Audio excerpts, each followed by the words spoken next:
Il ne suffit pas d'engager les chrétiens à prendre plus d'intérêt à l'œuvre missionnaire, à prier davantage, à donner davantage. Il y a quelque chose de plus essentiel encore.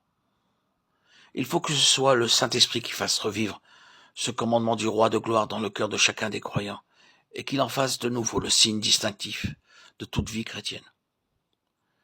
Il faut que l'Église apprenne à compter plus réellement sur l'intervention du Saint-Esprit, soit pour le choix des missionnaires et de leur champ d'action, soit pour réveiller l'intérêt de chacun et réunir les contributions nécessaires.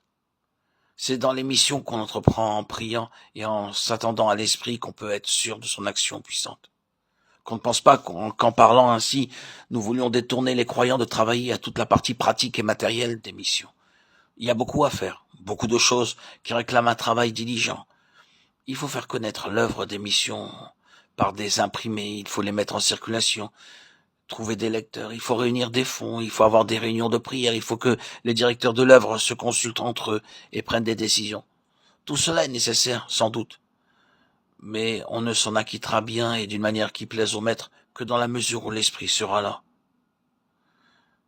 Oh, puissent tous les membres de l'Église en venir à comprendre que l'Esprit a été envoyé du ciel pour être l'Esprit des missions, pour appeler et préparer les disciples de Christ à rendre leur témoignage jusqu'aux extrémités de la terre. C'est le Saint-Esprit qui suscite, qui développe et fait prospérer les missions. C'est lui qui fait naître dans le cœur du croyant une sorte de jalousie pour la gloire du Maître, une vraie compassion pour les âmes qui se perdent, ainsi que la foi aux promesses et l'obéissance aux commandements reçus. C'est lui qui appelle les croyants à réunir leurs efforts, qui décide les missionnaires à partir, qui ouvre les portes et qui prépare les cœurs des païens à désirer et à recevoir la parole de Dieu.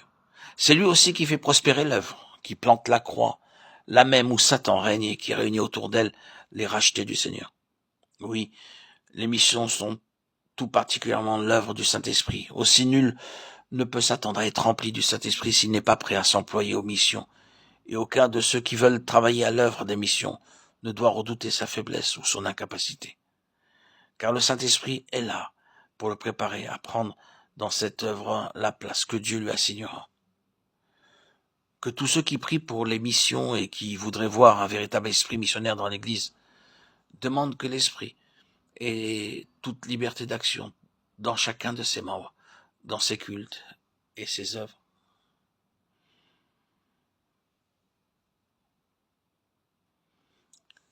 Il faut que ce soit le Saint-Esprit qui fasse revivre ce commandement du roi de gloire dans le cœur de chacun des croyants, et qu'il en fasse de nouveau le signe distinctif de toute vie chrétienne.